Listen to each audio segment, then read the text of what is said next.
Any possibility that the Mets try and extend Pete if he gets off to a great start?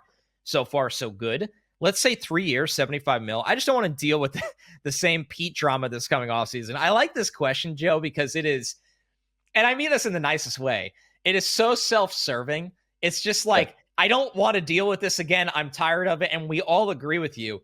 But I think the problem is of why I have zero belief in this happening is that if Pete is killing it, then his opt-out looks genius.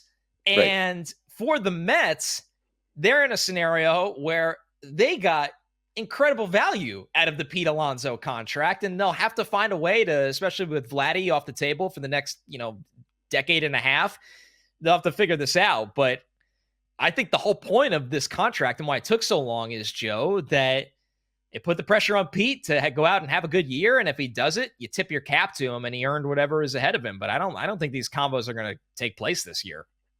I don't think so either. And just saying, let's say 3 years, 75 million.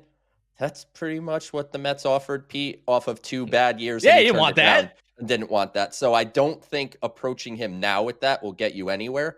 The reality here is Pete Alonso purposely took a bet on himself contract in order to bet on himself. And that's exactly what he's going to do. He's going to play out this season.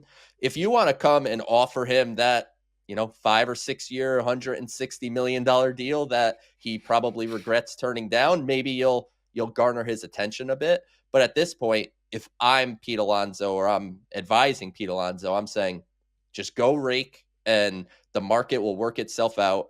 And a positive for the Mets here is just the presence of Steve Cohen and this front office, that if Pete has a fantastic year, they could just keep him if he opts out. It's not the Mets aren't a team where it's like, if Pete opts out, he's just gone. If the Mets want him back, they'll be able to get him back, because I think one thing that'll be important to remember as we go through, the summer and into the fall and into the winter, again, months down the road, Pete Alonso doesn't want to leave the Mets. He wants to be a Met.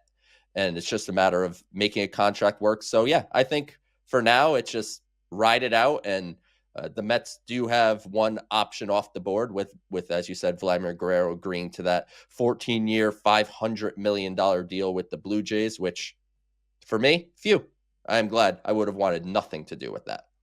We talked about it on this podcast. I know a lot of people think the Mets were interested, and I'm sure they were.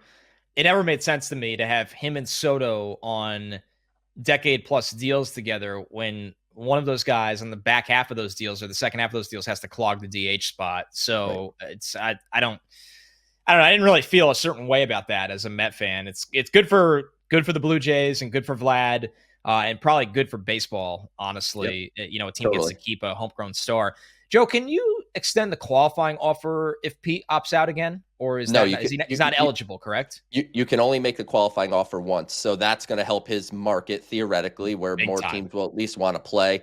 I still don't believe in, maybe he mashes like this all year and the whole tone of Pete Alonso changes, but I still struggle to see him ever getting that 5-6 year deal that he wants. But maybe he gets himself into that 4-year range rather than having to settle for, a 2-year deal like he did this year. And I think that's ultimately probably what his goal is.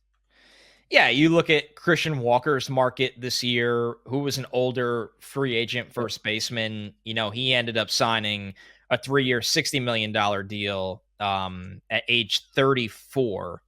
Or, going into his age 34 season, to clarify.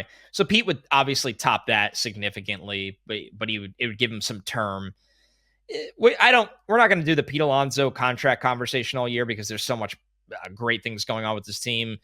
I think at the end of the day, if Pete shows that hitting behind, Soto is what unlocks the best version of Pete Alonso, that is sigh relief for the Mets, sigh relief for Pete. And logic kind of prevails and everybody finds a way to keep a good thing going. Why would you not believe that at this point of the Steve Cohen era with the Mets?